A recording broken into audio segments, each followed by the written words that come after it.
आप देख रहे हैं एजेंडा। एजेंडा में आज बातचीत कर रहे हैं मेरा वोट मेरी सरकार, यानी विधानसभा चुनाव पर हमारी विशेष कवरेज। और हम इस बात को विशेष तौर पर चर्चा कर रहे हैं कि क्या नए बदलाव के संकेत भारतीय राजनीति में मिल रहे हैं क्या, और उसका कहीं ना कहीं संदर्भ आम आदमी पार्टी की दिल्ली के अंदर जो विजय है उससे निकलती। संजय पकलिया हमारे साथ है, साथ ही साथ हमारे साथ मौजूद है राजीव प्रताप रूडी, मणिशंकर अय्यर और संजय सिंह जो टेलीफोन लाइन पर हमारे साथ हैं। हम किन्हीं कारणों से उनका वीडियो लिंक नहीं ले पा रहे। संजय जी, जो बात संजय सिंह बीच में कह रहे थे और जिस तरह मणिशंकर अय्यर ने भी इशारा किया, भाई सरकार के अंदर आइए, बैठिए और जरा अपने को बदल करके तो दिखाइए। भारतीय राजनीति के अंदर एक कई तरीके की मजबूरियां होती हैं।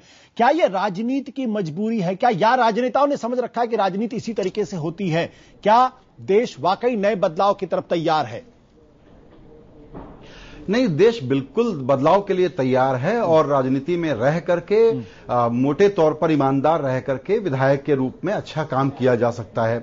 इसलिए यह किसी स्कूल में एडमिशन करा देना न करा देना कोई बहुत बड़ा मसला नहीं है ईमानदारी और बेईमानी को तय करने का।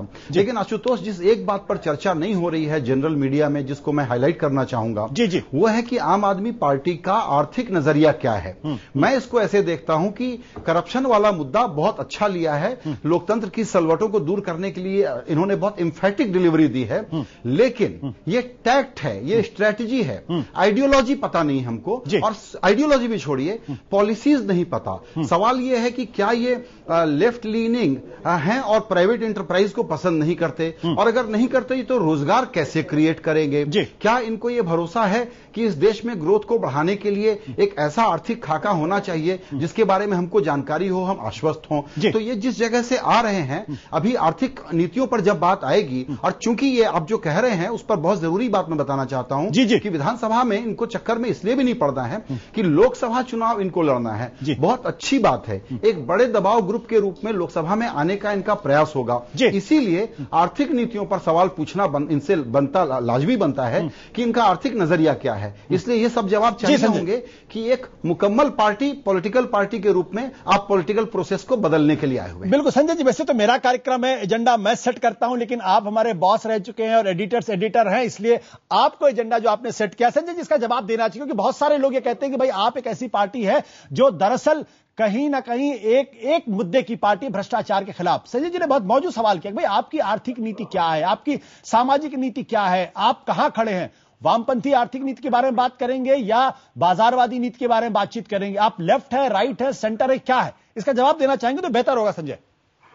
सबसे पहले चीज तो ये कि जो बात अभी संजय जी सवाल उठा रहे हैं, मुझे लगता है एक एक चीज को बहुत स्पष्ट रूप से हम लोगों ने जो अपना घोषणा पत्र था उसमें स्पष्ट किया था। बिजली को लेके, पानी को लेके, चिकित्सा को लेके, शिक्षा को लेके, महंगाई को रोकने को लेके हमारी क्या नीति है, हमने स्पष्ट तौर पे बताया है। जहां तक निजीकरण की बात है, निजीकरण को हम लोगों ने कहा है कि ऐसे क्षेत्रों में जहां 365 दिन का काम है, वहां पर आप निजी कंपनियों को लाकर और ठेके के मजदूर रख के जो उनका शोषण किया जाता है वो बंद होना चाहिए। वहां परमानेंट कर्मचारी रखे जाने चाहिए, उनकी सरकार अपनी ओर से तनख्वाह दे, उनको व्यवस्था करे, ऐसी एक नीति होनी चाहिए। वैट के सवाल पे हमने कहा है कि वैट का सरलीकरण होना चाहिए। एफडीआई के सवाल पे हमने कहा है कि एफडीआई हम नहीं चाहते हैं कि रिटेल में एफडीआई आए। तो ये सारी चीजें हमने बहुत स्पष्ट तौर पे कहा है, ये हमारी आर्थिक नीति का हिस्सा है। भ्रष्टाचार को रोककर जो भ्रष्टाचार के जरिए जो पैसे की लूट की जाती है उस पर नियंत्रण करके वो पैसा हम समाज कल्याण के और जनता के कल्याण के कार्यक्रमों में खर्चा करेंगे, बिजली के, पानी के, चिकित्सा के, शिक्षा के मुद्दे पे। संजय, लेकिन अभी भी सवाल अनुत्तरित है कि आप कहां पे हैं? आप वामपंथी आर्थिक नीतियों के बारे में बातचीत करते हैं या दक्षिणपंथी आर्थिक नीतियों के बारे में बातचीत करते हैं? मैं आम आदमी की आर्थिक नीति के बारे में बात करता हूं संजय जी, और उसके जीवन में जो दुश्वारियां हैं उसको दूर करने की बात करता हूं। अब आम आदमी को तो उसके जेब से कितनी मार पड़ रही है इससे मतलब है, और उसको आप कैसे कम कर सकते हैं, कैसे रोक सकते हैं, ये नीति होनी चाहिए, ये एक आर्थिक नीति होनी चाहिए। बिल्कुल संजय जी, आप इनके जवाब से संतुष्ट हैं? संजय पकलिया जी, नहीं, इसलिए नहीं हूं कि ये जो निजीकरण, श्रम, मजदूर, इसमें ये पता नहीं लगता कि ये प्राइवेट एंटरप्राइज के पक्ष में है या नहीं है। ये पता नहीं लगता कि भ्रष्टाचार को रोकने का ही काम किसी पॉलिटिकल पार्टी का अगर हो जाएगा तो विकास के एजेंडा को बनाने का खाका हम देखना चाहेंगे, वो कहां पर है। आशुतोष, मैं एक सीरियस बात की तरफ, पॉजिटिव बात की तरफ इशारा कर रहा हूं कि बहुत अच्छा है एंटी करप्शन क्रूसेड का प्रपोजिशन मुझे देकर के अट्रैक्ट करना, लेकिन मैं वही आम आदमी हूं जो ये सवाल पूछूंगा कि मेरी नौकरी, मेरे घर के लिए मुझे सरकार की कोई सरमाएदारी नहीं चाहिए, मेरे लिए मौके कहां हैं? मौके का जवाब नहीं मिल रहा है, और यह जवाब पेडेस्ट्रियन जवाब है कि हर मौके का जवाब मेरे पास भ्रष्टाचार विरोधी आंदोलन है, और भ्रष्टाचार ही जब हम दूर कर देंगे तो सब चीजें ठीक हो जाएंगी। ये ओवर सिंप्लीफाइड पॉलिटिकल रेटोरिक है। बिल्कुल। संजय सिंह जवाब देंगे। 40,000 करोड़ का बजट है दिल्ली सरकार का, आशुतोष जी, और अगर उसमें आप एवरेज अगर एक मान के चले कि 20-25% भी भ्रष्टाचार में चला जाता है तो एक बहुत हजारों करोड़ रुपए भ्रष्टाचार की भेंट चढ़ जाता है। विकास के कार्यक्रमों को पूरा करने के लिए सरकार के पास पैसे ही नहीं रहते, तो वो तिकड़म में लगते हैं। तो अगर आप भ्रष्टाचार पे भी रोक लगा के हजारों करोड़ रुपए सरकार का बचा रहे हैं तो जन कल्याणकारी योजनाओं को आप लागू कर सकते हैं। आप सरकार की तरफ से बिजली के, पानी के, चिकित्सा के, शिक्षा के, महंगाई के सवाल को हल कर सकते हैं और गरीब आदमी की जेब की मार को रोक सकते हैं जो उसके जेब के ऊपर पड़ रही है। और किस प्रकार की आर्थिक नीति होनी चाहिए, हर मुद्दे पे हमने बहुत स्पष्ट तौर पे अपने घोषणा पत्र के अंदर सारी बातें कही हैं। लेकिन जो बात अभी मणिशंकर अय्यर जी कह रहे थे, चुनौती देके कि सरकार तो बनाओ, आओ, तो मैं उनसे बड़ी विनम्रता पूर्वक पूछना चाहता हूं कि क्या 28 की संख्या पे कोई भारत के अंदर ऐसा कोई संविधान बना है क्या कि सरकार बनाने का प्रावधान है? अरे भाई 36 का आंकड़ा हमें मिलता तो निश्चित रूप से हम सरकार भी बनाते, हम लोकपाल भी बनाते, हम बिजली पानी के सवाल को भी हल करते, हम स्वराज का कानून, मोहल्ला का बजट भी लाते, हम महिलाओं की सुरक्षा के लिए कमांडो फोर्स की बात भी करते। जब 36 का आंकड़ा नहीं मिला है तो मणिशंकर अय्यर जी या बीजेपी के, कांग्रेस के मित्र अगर ऐसा कोई संविधान में व्यवस्था हो कि 28 के संख्या पे सरकार बनने की व्यवस्था हो, अल्पमत की सरकार बनने की, तो उसका सुझाव दे। ये बार बार चुनौती देना कि आप आओ सरकार बनो तो आपको पता लगेगा, आपको आपकी असलियत सामने आ जाएगी, ये बातें करना मुझे लगता है, मैं उनकी बड़ी इज्जत करता हूं, बड़े योग्य नेता है कांग्रेस पार्टी के। संजय जी, मणिशंकर अय्यर जी आपसे मुखातिब हो, कुछ पूछना चाहते? संजय, मणिशंकर अय्यर जी। मैं बस आपसे ये आपके संजय जी से सवाल करना चाहता हूं कि जबकि कानून बनाने के लिए 36 की जरूरत है, लेकिन सरकार चलाने के लिए जबकि भाजपा ने कह दिया कि हम सरकार नहीं बनाएंगे और आप द्वितीय पार्टी हैं, तो आप आसानी से कर सकते हैं। और ये न भूलिए कि दिल्ली के विधानसभा में कानून बनाने का जगह बहुत कम है, बहुत ही कम है, क्योंकि वो सारे अधिकार नहीं दिए गए हैं। और अभी जो बता रहे हैं कि ये करेंगे, वो करेंगे, अरे हम सुनते आए हैं 13 महीने से कि आप क्या करेंगे, और अब आपको एक बहुत चमत्कारिक रूप में इजाजत दी गई है कि आप करें, और मौका दिया जा रहा है बीजेपी की तरफ से कि आप करें, तो आप बहुत आसानी से, क्योंकि दोनों पार्टियां जो हैं, जो आपके साथ हैं विधानसभा में, भाजपा और हम कह रहे हैं कि क्योंकि पहली पार्टी नहीं चाहती है तो दूसरी पार्टी ले सकती है। मैं आपके सामने एक मिसाल रखूं, 1989 में कांग्रेस को 192 सीट मिले लोकसभा में, और राजीव जी ने इनकार किया कि हम नहीं लेंगे, तो वीपी सिंह आ गए। तो आप भी कर सकते हैं, कोई आप पर रोक नहीं है। आप सरकार बनाइए और जितने भी बातें, लंबी बातें आप करते आ रहे हो, कुछ तो दिखाकर बताओ कि हाँ एक नए तरीके से सरकार चलाया जा सकता है। बिल्कुल मणिशंकर जी, ये नहीं आपके कहने का मतलब ये कि संजय सिंह और आप जो है वो नए तरीके से सरकार बनाने का।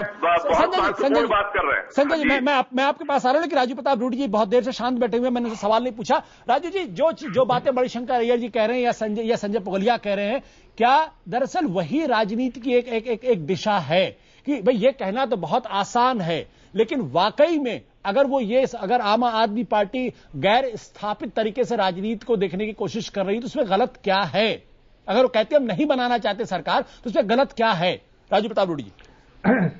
चलिए वो सब सरकार बने ना बने उसकी संभावना तो वो खुद तलाशेंगे जो राजनीतिक पार्टियां हैं। लेकिन अब एक मेरा प्रस्ताव है साहब, देखिए बड़े मुश्किल से कोई विधायक बनता है और हम जब 25 साल पहले विधायक बने 26 साल के आयु में, तो मैं ऐसी ही बातें कर रहा था जो संजय जी करते थे। और 25 साल के बाद जब 25 साल की राजनीति में विधायक रह लिया, सांसद रह लिया, मंत्री रह लिया और इस पूरे 50 साल की उम्र में मैं पूरे देश के राजनीति को देख रहा हूं, तो मुझे अपनी पुरानी बातें याद आई थी जब मैं 26 साल में एमएलए बन गया था। आप बदल गए। अब मेरा एक सवाल, एक प्रस्ताव है कि अब आप आम आदमी के 28 विधायक जो हमारे मित्र हैं, बस अब 1 मिनट वक्त मत लगाइए, अपने अपने विधानसभा क्षेत्र में छड़ी लेके निकल जाइए कि एक भ्रष्टाचार नहीं होगा, एक अपराध नहीं होगा। अब तो मत मिल गया, हम तो कहेंगे गवर्नर साहब इनको शपथ दिलाइए, जब तक सरकार दूसरी बनती है इनको बना दीजिए उनको वहां का इंस्पेक्टर, और एक भी क्षेत्र में एक भी एम्बुलेंस ना पहुंचे, एक जगह बिजली कट जाए, कोई टोका लग जाए, कोई थानेदार ने गड़बड़ किया, लग जाइए काम में भाई साहब, विलंब मत कीजिए, क्योंकि देश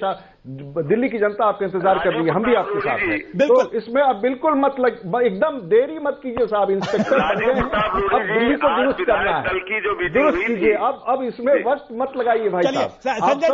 संजय जी आपको मणिशंकर अय्यर, राजीव प्रताप रूडी दोनों की चुनौती बिल्कुल स्पष्ट है कि आओ तो राजनीति की जमीन पर।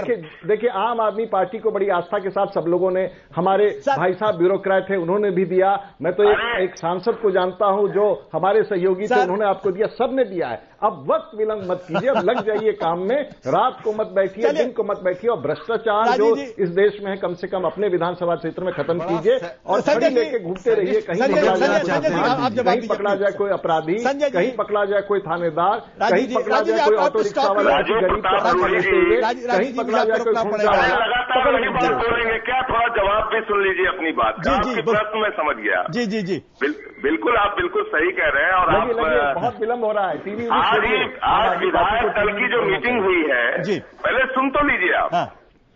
आज विधायक दल की मीटिंग हुई है, 8 तारीख को वो चुने गए हैं, आज मीटिंग हुई, आज उनसे यही कहा गया है कि अपने अपने क्षेत्रों में आप जाकर जनता के साथ संपर्क रखिए, कार्यकर्ताओं के साथ संपर्क रखिए, उनके सुख दुख में शामिल होइए, जो मैनिफेस्टो आपने उनके साथ मिलकर बनाया है उनको ये भरोसा दिलाइए कि हम सदन से लेकर सड़क तक, क्योंकि हमें अभी जो जनादेश मिला है वो विपक्ष में बैठने का मिला है, सड़क से लेकर सदन तक आपके मुद्दे को उठाएंगे।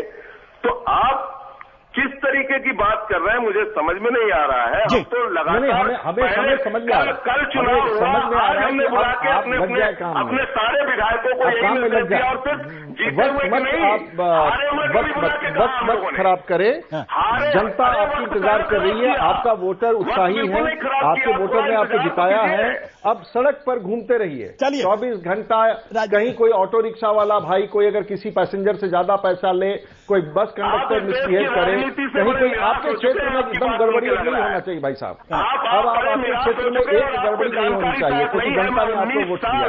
हिंदुस्तान के बहुत बड़े समाजवादी नेता रघु ठाकुर जी के साथ रहा हूं, जो आज भी 8x8 नहीं करे साहब, मैं तो आपको चलिए संजय जी राजीव प्रताप रूडी साहब, आप दोनों को मुझे रोकना पड़ेगा क्योंकि मैं समझ रहा हूं कि ये जो बहस की दिशा है वो किस दिशा में जा रही है, लेकिन फिर चूंकि हमें रोकना पड़ता है और हमें ब्रेक लेना पड़ता है, इसलिए आप लोगों को बहुत बहुत शुक्रिया। अभी बहुत वक्त आएगा जब आपको कसा जाएगा कसौटी पर और उनसे एक सवाल का जवाब मांगा जाएगा कि आपने भ्रष्टाचार खत्म करने का बीड़ा उठाया, अब आपके इलाके भ्रष्टाचार क्यों हो रहा है, इसका निदान आपके पास क्या है। और यही शायद आपकी अग्नि परीक्षा भी है, उनके नेताओं की भी और उनके विधायकों की भी, सांसदों की भी, क्योंकि जब आकांक्षाएं आप बहुत बढ़ा लेते हैं तब उस पर उतरना उतना ही मुश्किल होता है क्योंकि वो राह बड़ी फिसलन भरी होती है। बहुत बहुत शुक्रिया।